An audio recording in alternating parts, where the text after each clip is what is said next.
What's going on, everyone? My name is MGTheFuture with the Maschine Masters. Today I have another exclusive tutorial for you guys in the same vein as what would a producer do. This particular case, I'm covering SZA's new album, Control. The track that I'm taking a look at is going to be Doves in the Wind. It kind of gravitated towards it because it was featuring Kendrick Lamar, of course. And I like it. It has this really neo-soul, smooth vibe. The actual arrangement is real simple and easy to follow. And the keys or the chords that they're using remind me of some old school 90s, early 2000s R&B techniques. So it'll just be cool to talk about and chop up a bit.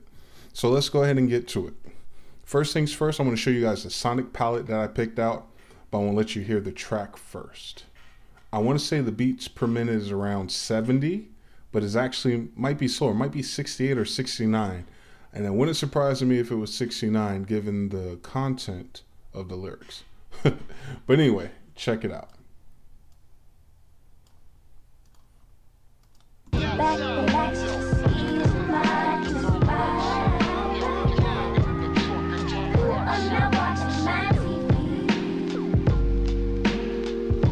Niggas will lose their mind for it, wine for it.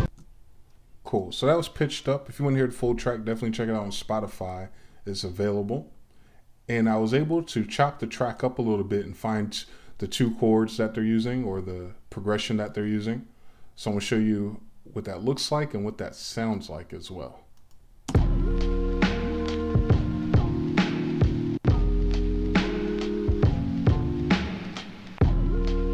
It's like a DIY instrumental. So just on first listen, if this is your first time listening to it, what I like to challenge myself to do is write down what I hear or write down what stood out to me when the track's not playing, kind of like a blind test. And just listen to that again, although I'm preparing to do this tutorial. What stood out to me was the drum break, the nuance of the drums, the dust, the ambience, the reverb.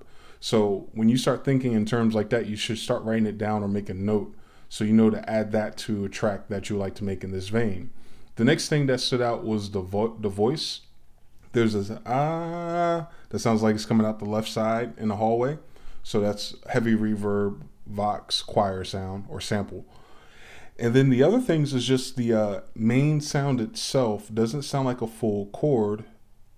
It almost sounds like a lead and has a bending, pitchy sine vibe to it. It could be a keyboard, it could be a polysynth, it could be even a lead that allows you to play multiple notes at once, like the old school R. Kelly joints and the Rodney Darkchild. And I actually found one like that in Omnisphere. It's called Singing Signs. I'm gonna let you hear what that sounds like. It's not the same exact sound that this track is using because I have a feeling they're using a pad and manipulating it, but it's like this. And what the guys used to do back in the 90s is play two keys at a time and pitch wheel it. And I think their pitch wheel was restricted to 3 steps, or at least that's how it sounds when they were playing. So you'll have something like, so that old Drew Hill stuff and R. Kelly especially, his older stuff.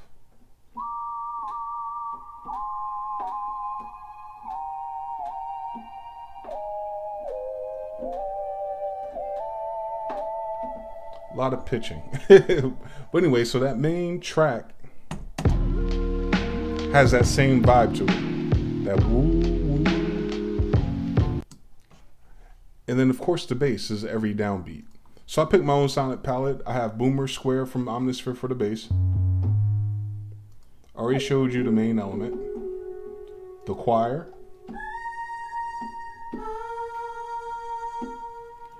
And later on in their hook, they're using vocal chops from Redman and Busta Rhymes and like this old school Moog triangle lead.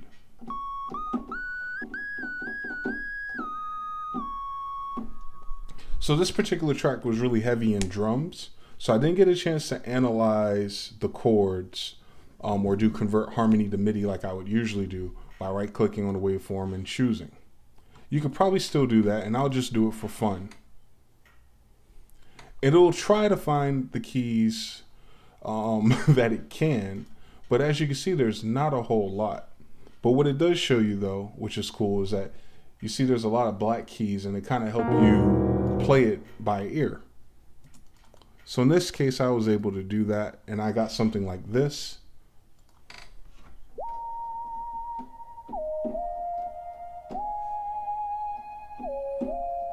And the scale that I'm using is going to be C, C sharp, D sharp, F, F sharp, G sharp, A sharp. So all black keys and the first white key. So all black keys, C and F. And a lot of piano players that I've met and worked with and collaborated with playing that scale a lot. They're also playing another variation of that scale where it's all black keys, but then it's E and B instead of F and C. But they didn't say why. I guess it's just more comfortable to play. And then drums, it's a drum break that's reprogrammed. It's layered up with a percussion sound similar to our trap snare that has a big reverb on it. And it only comes in every 4 bars or so. And the snare is much cleaner than the drum break itself, so the snare is probably layered up with something as well. So a couple ideas I had is that I can just use a break that sounds just like it. Actually, that sounds too much like it. Hold on. This right here. If I was a betting man, it's probably the same exact break. Or we use something, I think this is from Paul Cabin's or the Thames and North Face kit. And what you can do is just chop that up. I'm gonna show you real quick what that would look like, what settings I like to use when I chop up drum breaks. You drag this in to your simpler. You wanna go to slice mode, which is the 3rd option in the latest version of Ableton Live. And you could chop it how we usually do with playback set to through, which would be more like this.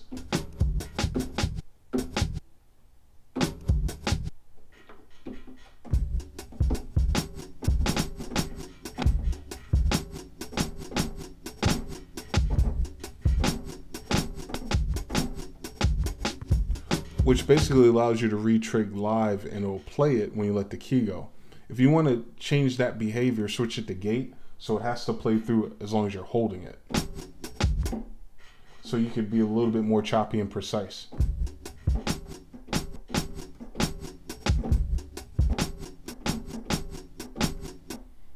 But my favorite, especially with drum breaks, and if you're going to use the grid to draw it in, just go ahead and set it to poly so you can stack the drums and multiple slices can play at the same time.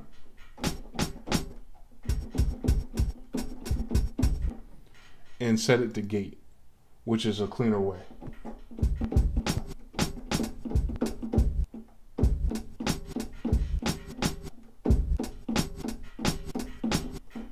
To trigger it with the piano roll or with the MIDI notes. But in this example, I'm just going to use the drum break and run through this arrangement real quick. All right, so let's go ahead and loop this drum break up a little bit. Go to our waveform, make sure it's on loop. Just make sure your snare hits are as close to the downbeat as possible. You don't want them to be perfect because it'll change the groove of the drummer, but you don't want it to be like way over here either. So just be mindful and of course always use your ears.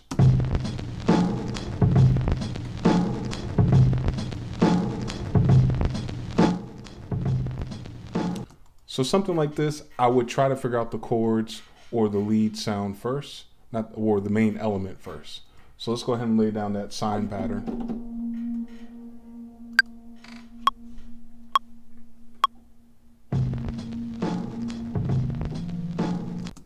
Let me put it in an octave higher.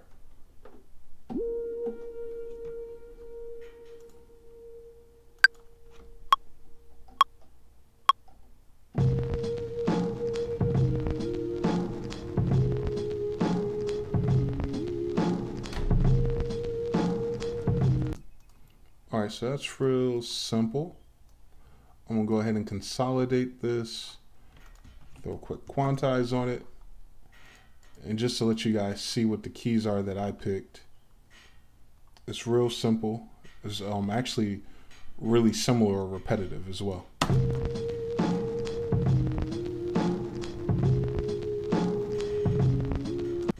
Now in the original track, the bass was on every downbeat. So I'm gonna do the same thing. Now to figure out the bass line when you're playing a lead or playing by ear, the simplest or the shortcut that I would recommend using is to play a fifth lower. So if you're in a scale, the fifth is 5 keys away. If you're not in a scale, or if you don't know the scale, the fifth is 7 steps away. So if my lead started with A sharp up here, then my fifth is down here, D sharp. And then on the next downbeat, I have G sharp. My fifth down is going to be C sharp. So something like, so I only have 2 keys that I can use, or that I would start on, which is going to be the D sharp and C sharp. And I'm just going to do a downbeat just like the original track. But you could play it more dramatic too. You can be like,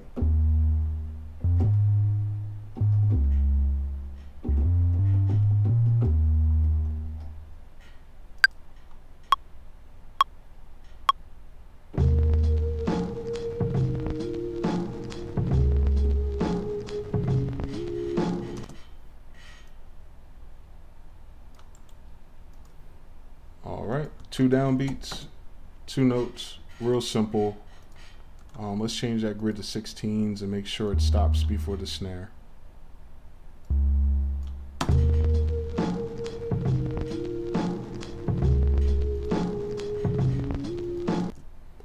And the next part's the choir. The choir sounds like it was the same exact note as the lead, which is at A sharp.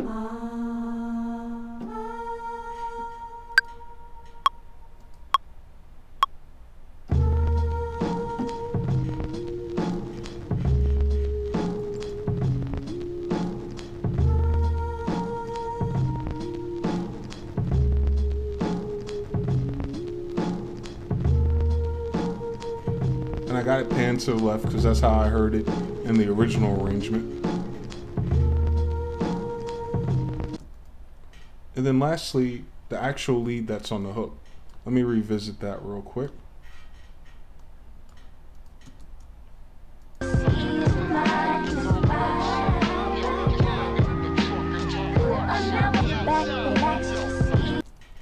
It kind of reminds me of the sound that we hear in Dilla's joints too, when he was sampling Minnie Riperton, that really high pitched teapot sound that I was showing you guys in that old J Dilla tutorial.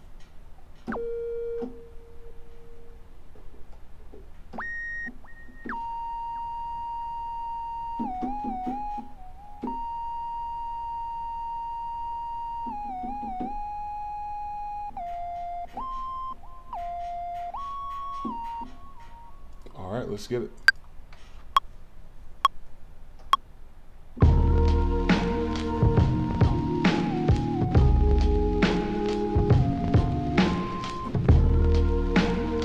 I keep missing that key, man. I want to play it in my scale instead of the scale that it's in. But that's all good. Let's go ahead and fix that, consolidate. You should be 1 key higher, C sharp.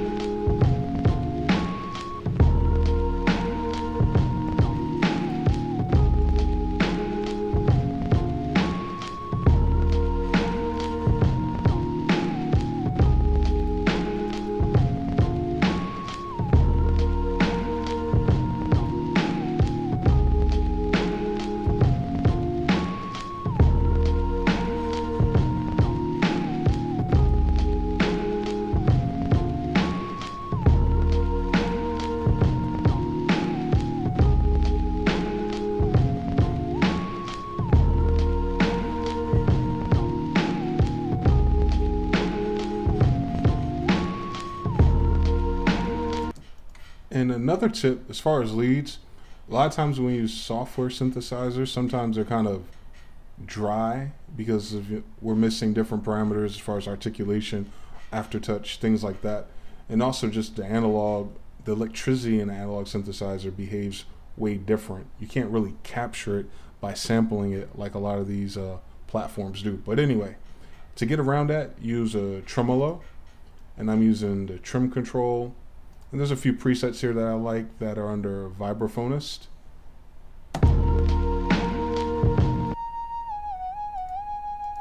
It just gives it movement.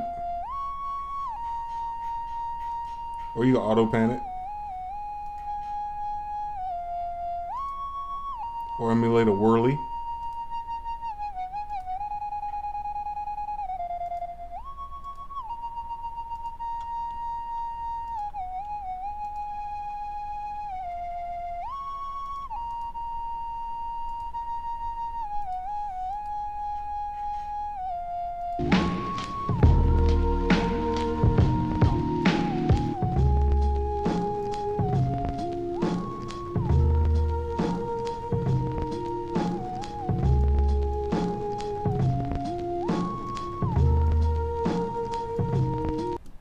And that's pretty much it. There's also the Vox. Let me see if I have any in my collection that'll work. In the original song, they're using Redman and a Busta Rhymes song as a chop. I'm just gonna use some random stuff. Yes!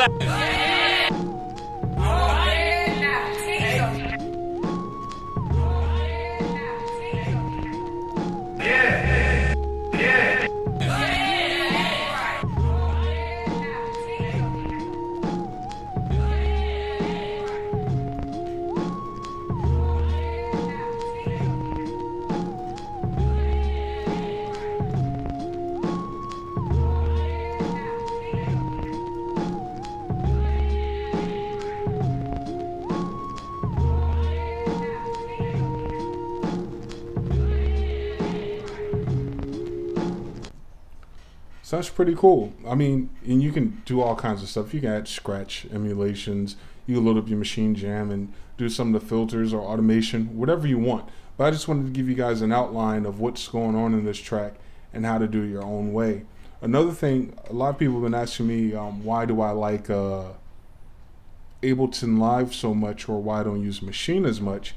And it's because Ableton Live deals with time different, meaning whereas most platforms allow you to speed up songs as long as there's MIDI and a virtual instrument, everything will be smooth and fine.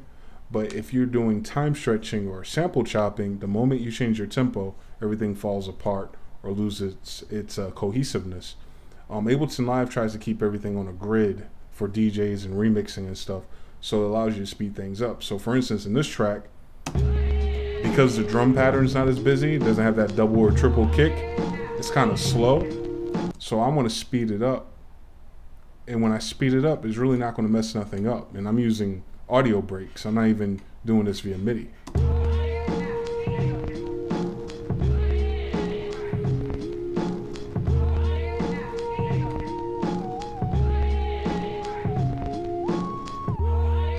So that's why I use Ableton. It just helps when you want to change your mind and you're dealing with time signatures and different tempos and stuff, and keeping the pitch.